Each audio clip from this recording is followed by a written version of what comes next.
আজকে এই ক্লাসে তোমাদের 35 নম্বর উপপাদ্যটা আলোচনা করব। এই উপপাদ্যটা কি আছে?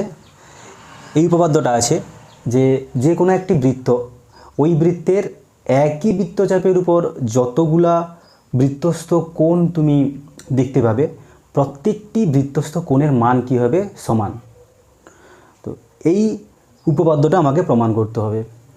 এই উপপাদ্যটা প্রমাণ করার আগে 34 নম্বর যে উপপাদ্য ছিল, ওইটা তোমরা যদি না করে থাকো তাহলে ওটা অবশ্যই তোমাদের করতে হবে, কারণ ওই উপপাদ্যটা প্রয়োগ করে আমি এই উপপাদ্যটাকে প্রমাণ করব। তো 34 নম্বর উপপাদ্যটার কী ছিল, বিবৃতিটা কী ছিল? সেখানে ছিল এরকম যে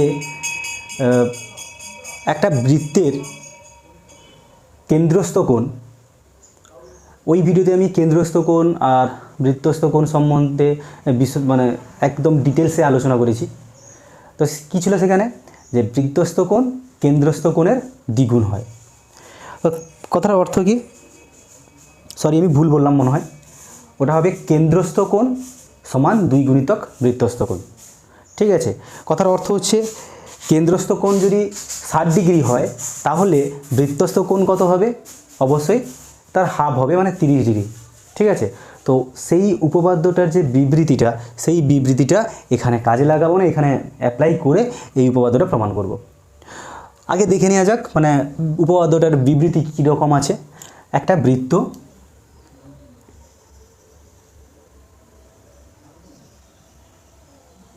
এই বৃত্ত, আচ্ছা এটা হচ্ছে অকেন্দ্রীয় বৃত্ত। ওকে, অকেন্দ্রীয় বৃত্ত, এর যে কোনো একটা আমি বৃত্তচাপ নিচ্ছি, আমি নিচ্ছি এ পি বি। ঠিক আছে? এই বৃত্তচাপ দ্বারা গঠিত সমস্ত বৃত্তস্থ কোণের মান কী হবে? সমান। এইটা হচ্ছে উপপাদ্যের বিবৃতি।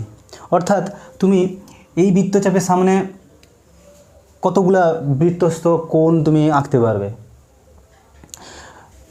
তুমি এর উপরে যতগুলো পয়েন্ট নিবে, সেই পয়েন্ট দিয়ে তুমি কোণ আঁকতে পারবে। মানে বলতে গেলে এই বৃত্তচাপ অসংখ্য বৃত্তস্থ কোণ এখানে গঠন করতে পারবে। তো আমি প্রমাণ করার জন্য দুটো বৃত্তস্থ কোণই আঁকবো। একটা হচ্ছে গিয়ে আমি এখানে একটা পয়েন্ট নিয়ে নিই সি এ, তাহলে হবে একটা হলো এ সি বি, এটা একটা বৃত্তস্থ কোণ। আর একটা এখানে একটা নিয়ে নিচ্ছি ডি এডিবি। তাহলে কটা বৃত্তস্থ কোণ হলো? এপিবি বৃত্তচাপ দ্বারা গঠিত দুটো বৃত্তস্থ কোণ পেলাম, একটা এসিবি পেলাম আর একটা এডিবি পেলাম। আমাদের উপপাদ্য বিবৃতিটা বলছে যে এই যে দুটো বৃত্তস্থ কোণ পেয়েছি, এই দুটো বৃত্তস্থ কোণের মান কিন্তু আমাকে কী দেখাতে হবে? সমান দেখাতে হবে। ঠিক আছে? প্রসেস যেভাবে করতে হয় উপপাদ্য প্রমাণ, তো প্রথমে প্রদত্ত লিখতে হয়। তাহলে প্রথমে প্রদত্তই লিখি। প্রদত্তটা কি? তাহলে এইটা হচ্ছে অকেন্দ্রীয় বৃত্ত।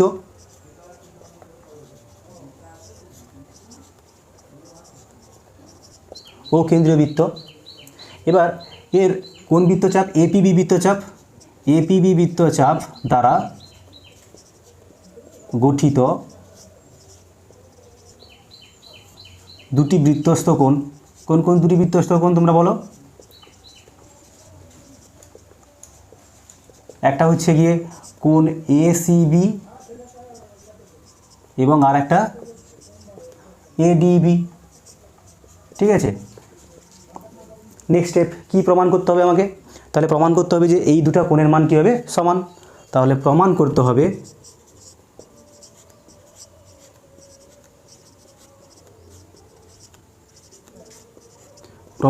কি কোণ এ সি বি সমান কোণ A D B. Next step ওটা হচ্ছে আমাকে প্রমাণ করার জন্য প্রয়োজনীয় যে অঙ্কনটা, ওটা করতে হবে। তাহলে অঙ্কনটা কি হবে? অঙ্কনটা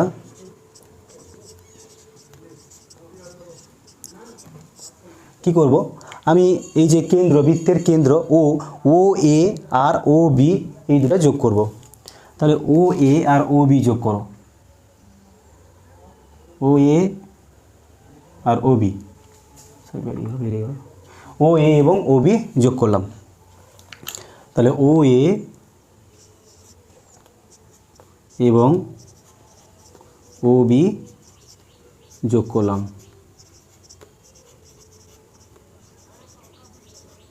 ঠিক আছে, ও এ এবং ও বি যোগ করলাম। এবার প্রমাণে আসা যাক।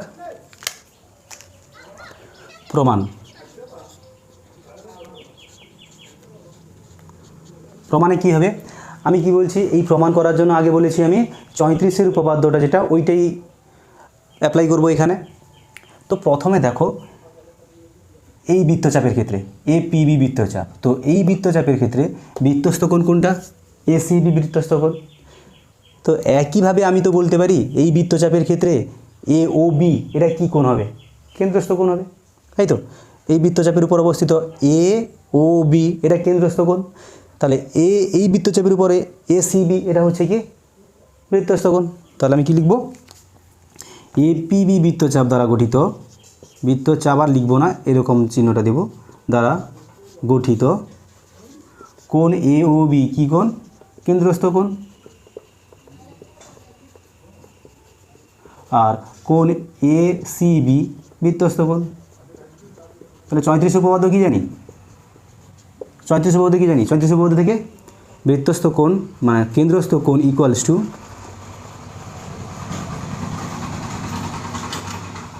বৃত্তস্থ কোণ। কেন্দ্রস্থ কোণ সমান বৃত্তস্থ কোণ গুণিতক 2, নাকি? তাহলে আমি এখানে লিখতে পারি কোণ এ ও বি সমান 2 গুণিতক কোণ এ সি বি, এটাকে 1 নম্বর দিয়ে দাও। আবার এইদিকে খেয়াল করো, এপিবি বৃত্তচাপের উপর এডিবি এটাও কি বৃত্তস্থ কোণ, আর এ বৃত্তচাপের উপর কেন্দ্রস্থ কোণ এইটা। তো এখানেও বলতে পারি কেন্দ্রস্থ কোণ সমান 2 গুণিতক বৃত্তস্থ কোণ। তাহলে কি লিখব? এপিবি বৃত্তচাপ দ্বারা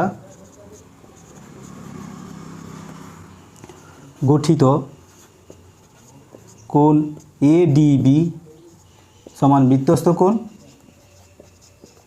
এবং কোণ এ ও বি ওটা হচ্ছে তাহলে বৃত্তস্থ কোণ। তাহলে আমি কি লিখতে পারবো? তাই এতএব কি লিখব? কোণ এ ও বি সমান 2 গুণিতক কোণ এডিবি। তাহলে এটাকে আমি 2 নম্বর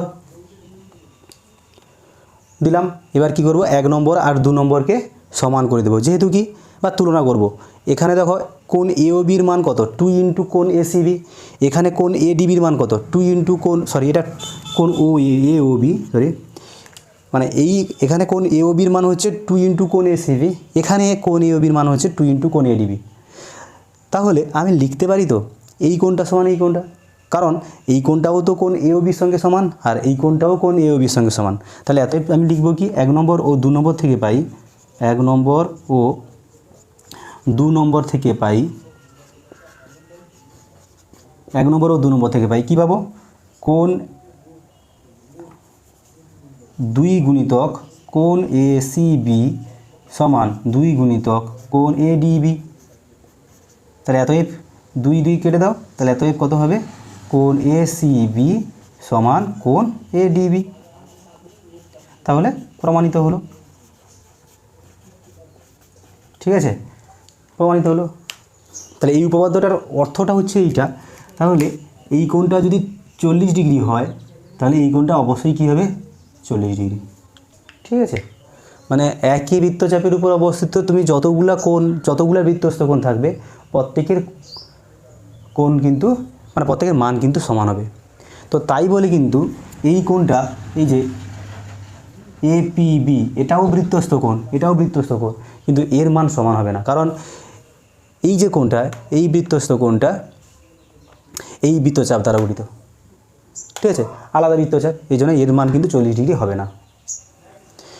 তো এর পরের উপপাদ্য মানে উপপাদ্য 36, অর্ধবৃত্তস্থ কোণ এক সমকোণ। তো এইটা পরের ক্লাসে আলোচনা করব। তো এই ক্লাসে এই পর্যন্ত।